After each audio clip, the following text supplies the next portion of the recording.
Good morning. Unique शिक्षण संस्थान की ऑनलाइन क्लासेज में आपका स्वागत है। और कल हम जो संघीय कार्यपालिका के बारे में चर्चा कर रहे थे, उसके अंदर राष्ट्रपति की जो हमारी कार्य और जो शक्तियाँ थी वो चल रही थी, जिसके अंतर्गत हम जो राष्ट्रपति महोदय हैं उनकी जो सामान्यकालीन शक्तियाँ हमारी संपन्न हो चुकी थी, और हम जो राष्ट्रपति की संकटकालीन या आपातकालीन शक्तियों के बारे में हम चर्चा कर रहे थे। जो दूसरी शक्तियाँ हैं, दो भागों में बांटा है, जिसमें से आपातकालीन शक्तियों के अंतर्गत हमारी संविधान के अंदर संविधान के भाग 18 में तथा अनुच्छेद 352 से 360 तक संकटकालीन या आपातकालीन संकटकालीन शक्तियों का उल्लेख है। राष्ट्रपति की संकटकालीन शक्तियों का उल्लेख किया गया है, और जिसके अंतर्गत ये हम पहली जो राष्ट्रीय आपातकाल है, राष्ट्रीय आपातकाल, इसके बारे में हम चर्चा कर चुके थे। हमारे संविधान के अनुच्छेद 352 के अंदर राष्ट्रपति इसका प्रयोग करता है। अब आज हम चर्चा करेंगे जो राज्यों की संवैधानिक तंत्र की विफलता पर राष्ट्रपति शासन, जिसके अंदर इसका प्रयोग राष्ट्रपति करता है अनुच्छेद 356 में, कि किसी राज्य का संवैधानिक तंत्र यदि विफल हो गया है तो ऐसी स्थिति में राष्ट्रपति क्या करेगा, उस राज्य के अंदर राष्ट्रपति शासन लागू कर देगा। और ये अनुच्छेद 356 के अंदर इस बात को दर्शाया गया है, इस बात के ऊपर चर्चा की गई है। देखो, इसके अंदर अनुच्छेद 356 के अंदर राज्यों के संवैधानिक तंत्र की विफलता पर, यदि कोई राज्य है और उसका संवैधानिक तंत्र विफल हो रहा है, संविधान के अनुरूप वहाँ की व्यवस्था नहीं चल पा रही है, उस राज्य की शासन व्यवस्था नहीं चल पा रही है, तो ऐसी स्थिति में राष्ट्रपति के द्वारा राष्ट्रपति शासन को लागू किया जा सकता है। कौन से अनुच्छेद में? 356 के द्वारा, जिसमें राज्य का शासन संविधान के अनुसार नहीं चलाया जा रहा है, जिसके अंदर जो राज्य का शासन है वो संविधान के अनुरूप नहीं चला रहा है। किसी राज्य में राष्ट्रपति शासन 1 वर्ष के अधिक अवधि के लिए तभी जारी रहे, अधिकतम लगभग 1 वर्ष तक और ज़्यादा से ज़्यादा 3 वर्ष तक, 1 वर्ष तक रहेगा उसके अंदर राष्ट्रपति शासन लागू। और 1 वर्ष के बाद में जब उसके ऊपर निर्वाचन की बात आएगी, निर्वाचन आयोग ये कह दे कि भाई इसके अंदर अभी निर्वाचन करवाना संभव नहीं है इस क्षेत्र में या इस राज्य के अंदर, तो ऐसी स्थिति के अंदर क्या होगा कि जो वहाँ पर राष्ट्रपति शासन लागू रहेगा। परंतु इस राष्ट्रपति शासन को 1 वर्ष के बाद में अधिकतम, जब चुनाव आयोग ये दर्शा दे कि अभी इस स्टेट के अंदर, इस राज्य के अंदर चुनाव कराना संभव नहीं है, तो ऐसी स्थिति में उस राज्य में अधिकतम कितने समय तक राष्ट्रपति शासन लागू रह सकता है? 3 वर्ष तक। ज़्यादा से ज़्यादा कितने? अधिकतम जो समय सीमा तय की गई वो है 3 वर्ष। देने योग्य बात है कि अधिकतम किसी राज्य के अंदर राष्ट्रपति शासन कितने समय तक लागू रह सकता है? ज़्यादा से ज़्यादा 3 साल तक। 3 साल बाद में वहाँ पर राष्ट्रपति शासन को हटा दिया, वहाँ पे निर्वाचन होगा और वहाँ पे संवैधानिक तंत्र के अनुरूप वहाँ पे शासन व्यवस्था को स्थापित किया जाएगा। तो देखो, राज्य का यदि संविधान के अनुसार शासन नहीं चलाया जा रहा है तो उस राज्य के अंदर राष्ट्रपति शासन लागू किया जा सकता है। किसी राज्य में राष्ट्रपति शासन एक बार में 1 वर्ष से अधिक के लिए तभी, एक बार में 1 वर्ष ही होता है, और परंतु इसको आगे बढ़ाने के लिए क्या होता है, देखो, 1 वर्ष से यदि इसको आगे लेके जाया जाता है या आगे बढ़ाया जाता है तो इसके लिए क्या होता है, ये तभी जारी रह सकता है, 1 वर्ष से अधिक समय सीमा तभी लांघ सकता है या आगे तक जारी रखा जा सकता है जब निर्वाचन आयोग यह प्रमाणित कर दे, कि निर्वाचन आयोग ये बात कह दे, ये प्रमाणित कर दे कि राज्य में अभी चुनाव कराना संभव नहीं है, कि उस राज्य में चुनाव कराना संभव नहीं है जिसमें राष्ट्रपति शासन लगा हुआ है। अभी 1 साल हो गई है उसको, परंतु 1 साल के बाद में 1 साल के दौरान ही चुनाव आयोग के पास में जाएगी कि भाई इस राज्य के अंदर राष्ट्रपति शासन है, यहाँ पे जनता का शासन या संवैधानिक जो के अनुरूप संवैधानिक शासन की स्थापना की जाए, संविधान के अनुरूप शासन व्यवस्था को बनाया जाए। तो ऐसी स्थिति में यदि निर्वाचन आयोग ये प्रमाणित कर दे कि इस राज्य के अंदर अभी ये ऐसी स्थिति नहीं बन पाई है कि यहाँ पे चुनाव कराना संभव है, तब ऐसी स्थिति के अंदर क्या होगा कि उसके अंदर ज़्यादा से ज़्यादा उस राज्य के अंदर किसी भी स्थिति में ज़्यादा से ज़्यादा 3 साल तक राष्ट्रपति शासन लागू रह सकता है। 3 साल से ज़्यादा किसी भी राज्य में राष्ट्रपति शासन को लागू नहीं रखा जा सकता है। कि निर्वाचन आयोग यह प्रमाणित कर दे कि राज्य में चुनाव कराना संभव नहीं है, लेकिन किसी भी स्थिति में या परिस्थिति में किसी भी राज्य में, अभी मैंने बताया किसी भी राज्य में कितने साल से ज़्यादा राष्ट्रपति शासन लागू नहीं रह सकता है, 3 साल से, कि परिस्थिति में किसी भी राज्य में 3 वर्ष से अधिक समय के लिए राष्ट्रपति शासन लागू नहीं रह सकता है। तो अंतिम किसी राज्य के अंदर राष्ट्रपति शासन को लागू करने की जो समय सीमा है वो है अंतिम है 3 वर्ष। साधारणतः अभी तक देश के विभिन्न राज्यों में अब तक लगभग 100 बार से अधिक बार राष्ट्रपति, सबसे ज़्यादा इसी अनुच्छेद 356 का प्रयोग किया गया है राष्ट्रपति के द्वारा। इस अनुच्छेद का सबसे ज़्यादा प्रयोग हुआ है संकट काल के दौरान, कि कभी किसी जम्मू कश्मीर की, कभी किसी राजस्थान के अंदर भी 4 बार अभी तक इस राष्ट्रपति अनुच्छेद 356 का प्रयोग किया जा सकता है। कितनी बार? 4 बार। जबकि 352 का अभी तक पूरे देश में 3 बार किया है। कभी उत्तर प्रदेश में लगता रहता है 356, कभी राजस्थान में, कभी पंजाब में, कभी मान लो जम्मू कश्मीर में। तो ये कभी किसी न किसी राज्य के अंदर इस शासन को देखा जा सकता है। इस प्रकार से कई बार क्वेश्चन ये भी घूम के बना दिया जाता है कि संकटकालीन शक्तियों के दौरान अभी तक सबसे ज़्यादा कौन से अनुच्छेद का संकटकाल की परिस्थिति के दौरान कौन से अनुच्छेद का सर्वाधिक राष्ट्रपति के द्वारा प्रयोग किया गया, राष्ट्रपति शासन लागू किया गया, सर्वाधिक कौन से अनुच्छेद का प्रयोग किया गया, तो हमारे ध्यान में आना चाहिए अनुच्छेद 356 का सर्वाधिक बार प्रयोग किया गया है। दूसरे नंबर पे किसका प्रयोग किया गया है?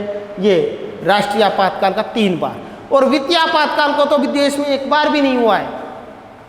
वित्तीय आपातकाल की स्थिति तो 1 बार भी नहीं हुई। अनुच्छेद 360 का प्रयोग तो 1 बार भी नहीं किया गया राष्ट्रपति के द्वारा, क्योंकि ऐसी स्थिति आई थी। तो इसके अंदर तो इसमें राज्यों का यदि संवैधानिक तंत्र विफल हो रहा है तो ऐसी स्थिति के अंदर अनुच्छेद 356 का प्रयोग करते हुए और राष्ट्रपति के द्वारा उस राज्य में राष्ट्रपति शासन को लागू किया जा सकता है। अब राष्ट्रपति डायरेक्ट ही कर देगा क्या? उसमें सीधा ही थोड़ी कर देगा उसमें कि भाई उस राज्य की स्थिति खराब है, उसको क्या मालूम चले? उसको मालूम ये चलेगा कि वहाँ उस संबंधित राज्य का जो राज्यपाल है वो राष्ट्रपति को सूचित करेगा कि इस राज्य की जो संवैधानिक व्यवस्था है वो चरमरा गई है, ये संवैधानिक व्यवस्था संविधान के अनुरूप नहीं चल रही है, संवैधानिक तंत्र इस राज्य के अंदर विफल हो रहा है और राष्ट्रपति महोदय इस राज्य के अंदर संवैधानिक तंत्र विफल होने के दौरान और इस राज्य की स्थिति खराब होने के दौरान यहाँ पर राष्ट्रपति शासन की आवश्यकता है, इस शासन व्यवस्था को समाप्त किया जाना आवश्यक है। तो ऐसी स्थिति में राष्ट्रपति राज्यपाल की सूचना पर राष्ट्रपति क्या करेगा? उस राज्य के अंदर राष्ट्रपति शासन लागू करेगा अनुच्छेद 356 का प्रयोग करते। तो इसमें राज्य की संवैधानिक तंत्र की विफलता पर राष्ट्रपति शासन अनुच्छेद 356 में, तो राज्यों के संवैधानिक तंत्र की विफलता पर राष्ट्रपति शासन उस राज्य में लागू किया जाता है। कौन से राज्य में? जिस राज्य का शासन संविधान के अनुसार नहीं चलाया जा रहा है, जिस राज्य का राष्ट्रपति शासन उस राज्य में लागू किया जाता है, जिस राज्य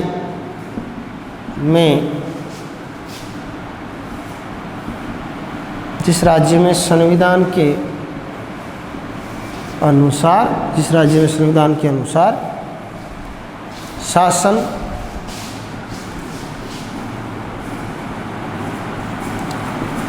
नहीं चलाया जा रहा है कि और राज्यपाल के प्रतिवेदन पर उस राज्य में राष्ट्रपति को राष्ट्रपति शासन लगाना होता है। तो नहीं चलाया जा रहा किसी राज्य में राष्ट्रपति शासन, किसी राज्य में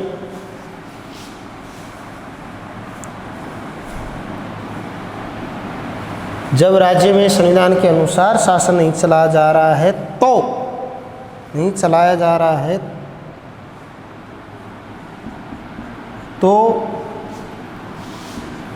उस राज्य में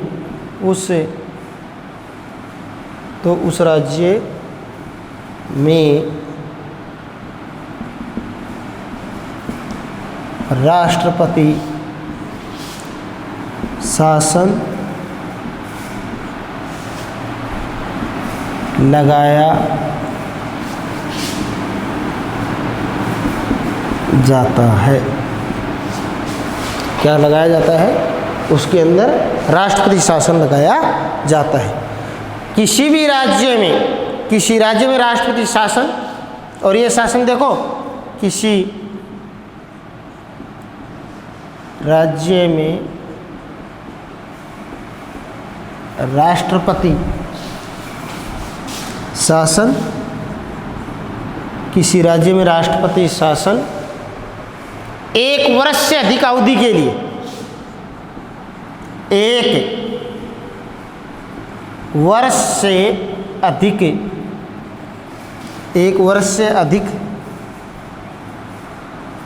अवधि के लिए, देखो वैसे ज़्यादा लगभग 1 वर्ष तक ही रखा जाता है, और परंतु 1 वर्ष से अधिक यदि उस राज्य के अंदर राष्ट्रपति शासन की समय सीमा को आगे बढ़ाने का प्रयास किया जाए कि 1 वर्ष से अधिक की अवधि के लिए उस राज्य के अंदर राष्ट्रपति शासन को लगाया जाए, तो उसके लिए क्या करना चाहिए? उसके लिए निर्वाचन आयोग प्रमाणित करेगा। अवधि के लिए 1 वर्ष से अधिक अवधि के लिए तभी जारी रह सकता है, तभी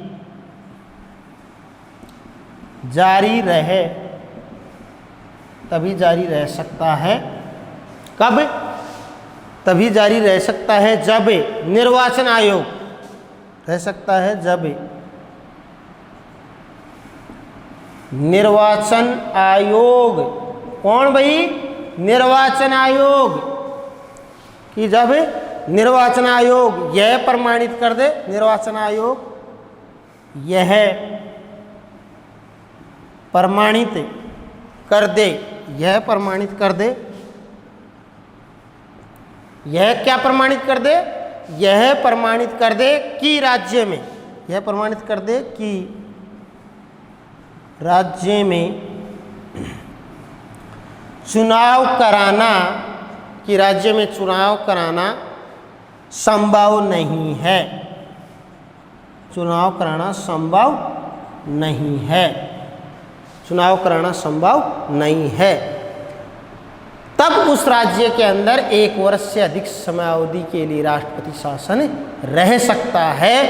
लेकिन किसी भी परिस्थिति में, देखो आगे कंडीशन जोड़ी है, लेकिन किसी भी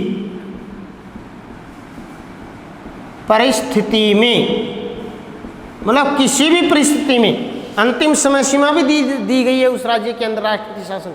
अंतिम समय सीमा कितनी दी गई है? 3 वर्ष। कितनी?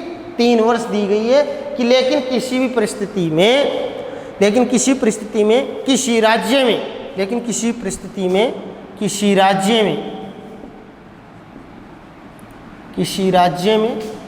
3 वर्ष, ये बहुत इंपॉर्टेंट है। 3 वर्ष, 1 वर्ष और 3 वर्ष दोनों की दोनों इंपॉर्टेंट है। लगभग 1 साल तक, और उसको ज़्यादा से ज़्यादा बढ़ाया जा सकता है 3 साल तक। तो राज्य में 3 वर्ष से अधिक समय के लिए, 3 वर्ष से अधिक समय के अधिक समय के लिए राष्ट्रपति शासन, अधिक समय के लिए राष्ट्रपति शासन लागू नहीं रह सकता। ज़्यादा से ज़्यादा 3 साल से ज़्यादा अवधि के लिए राष्ट्रपति शासन लागू नहीं रह सकता है। तो ये था हमारा अनुच्छेद 356 राज्यों का सनद है। अब आता है हमारा जो 356 के बाद में हमारा आता है तीसरा जो सनद, संकटकालीन जो व्यवस्था तीसरी है राष्ट्रपति के लिए कि वो है अनुच्छेद 360 के बारे में अपन चर्चा करेंगे, जिसको हम किस रूप में जानते हैं, वित्तीय आपातकाल के रूप में, जिसको जाना जाता है कि वित्तीय आपातकाल, राष्ट्रपति के द्वारा वित्तीय आपातकाल की भी घोषणा की जा सकती है। तो वित्तीय आपातकाल तीसरा हमारा जो आपातकालीन शक्तियों के अंदर वो जो तीसरी बात आती है वो आती है कि वित्तीय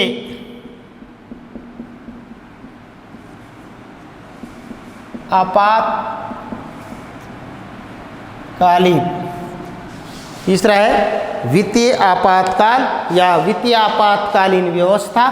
तो इसके अंदर ये है हमारे संविधान के अनुच्छेद 360 के अंदर इसका जिक्र किया गया है कि इसमें बताया गया यदि राष्ट्रपति को विश्वास हो जाए कि 360 के अंदर या वित्तीय स्थिति के दौरान या अनुच्छेद 360 में क्या बताया गया है, स्वयं राष्ट्रपति को यह विश्वास हो जाए कि भारत में वित्तीय संकट पैदा हो गया। भारत में क्या हो गया, वित्तीय जो संकट है वो बहुत बड़ा खतरा पैदा हो गया, वित्तीय स्थिति पे भारत के ऊपर काफ़ी संकट पैदा हो गया। तो ऐसी स्थिति में वित्तीय आपातकाल की घोषणा राष्ट्रपति के द्वारा की जा सकती है और इस घोषणा के लिए 2 महीने के भीतर संसद की स्वीकृति आवश्यक है। यदि वित्तीय आपातकाल की घोषणा होने जा रही है और यदि वित्तीय आपातकाल की घोषणा हो चुकी है तो ऐसी स्थिति के अंदर राष्ट्रपति के द्वारा वित्तीय आपातकाल की घोषणा अनुच्छेद 360 के तहत तो कर दी गई, परंतु उसके लिए इसका अनुमोदन या स्वीकृति कितने समय के भीतर, संसद के द्वारा 2 महीने के भीतर क्या है, संसद इसको स्वीकृति देनी होगी, अन्यथा ये निरस्त समझा जाएगा। वित्तीय आपातकाल में क्या होता है, जैसे देश के ऊपर वित्तीय कोई संकट पैदा हो जाए, साधारणतः देखो वित्तीय संकट के समय सभी साधारण तौर पे जैसे वित्त का कोई संकट आ गया, देश के ऊपर वित्तीय संकट पैदा हो गया, तो ऐसी स्थिति में जितने भी अधिकारी हैं देश के अंदर, जो लोक सेवक हैं, जो भी अधिकारी हैं, सभी अधिकारियों के वेतन में कटौती की जा सकती है। उनका वेतन है ना उसको कम किया जा सकता है, कटौती की जा सकती है उनके वेतन में, इसको कहते हैं वित्तीय आपातकाल। देश के अंदर जितने भी जो अधिकारी हैं, जो कर्मचारी हैं, उनके वेतन में कटौती की जा सकती है। अभी तक ऐसी स्थिति भारत के सामने एक बार भी नहीं आई है कि राष्ट्रपति को वित्तीय आपातकाल की घोषणा करनी पड़ी, अनुच्छेद 360 का प्रयोग करना पड़ा, या और यदि इसका प्रयोग कर भी दिया, अभी तक तो पहली बात तो भारत में हुआ ही नहीं है एक बार भी प्रयोग, परंतु कर भी दिया तो करने के बाद में भी इसमें एक कंडीशन तो ये है कि संसद के द्वारा 2 महीने के भीतर इसकी स्वीकृति आवश्यक है, इसको अनुमोदन होना चाहिए, इसका स्वीकृति होनी चाहिए 360, तभी ये जारी रह सकता है। प्लस इसके अंदर होता क्या है, वित्तीय आपातकाल में क्या होता है, जो लोक सेवक हैं, जो अधिकारी हैं, जो कर्मचारी हैं, जो देश के जो सरकारी सेवक हैं, उनके वेतन के अंदर क्या है, कटौती सरकार के द्वारा की जा सकती है। अभी तक एक बार भी देश के अंदर वित्तीय आपातकाल लागू करने की आवश्यकता नहीं पड़ी है, एक बार भी। वित्तीय आपातकाल अनुच्छेद 360 के अंतर्गत क्या होता है, अनुच्छेद 360 में यदि राष्ट्रपति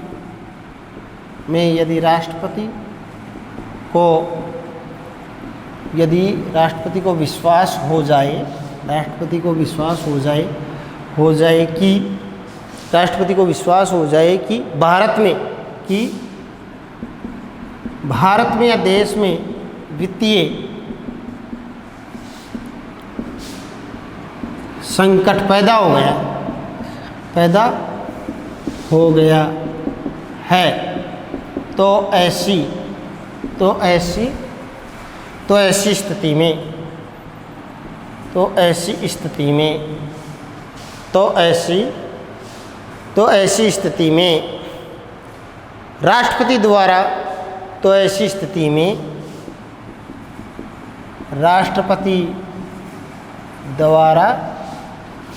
वित्तीय संकट काल की घोषणा की जा सकती है। वित्तीय संकट काल की घोषणा की जा सकती है, वित्तीय संकट काल की घोषणा कर सकता है। इस घोषणा के लिए लेकिन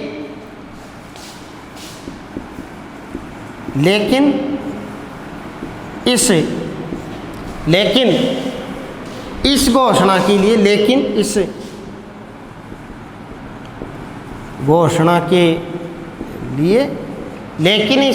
के लिए लेकिन इस घोषणा के लिए 2 महीने के भीतर, कितने 2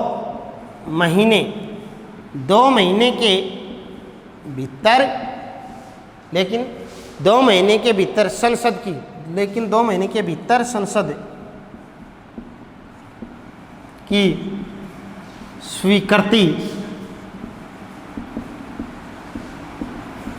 आवश्यक है। ऐसी घोषणा तो कर दी, परंतु 2 महीने के भीतर संसद के द्वारा स्वीकृति लेना जरूरी है। और साधारणतः देखो इसमें होता क्या है, ये हमने चर्चा कर ही चुके हैं कि इसके अंदर जो अधिकारी होते हैं, जो कर्मचारी हैं, उनके वेतन में कटौती की जाती है। और अभी तक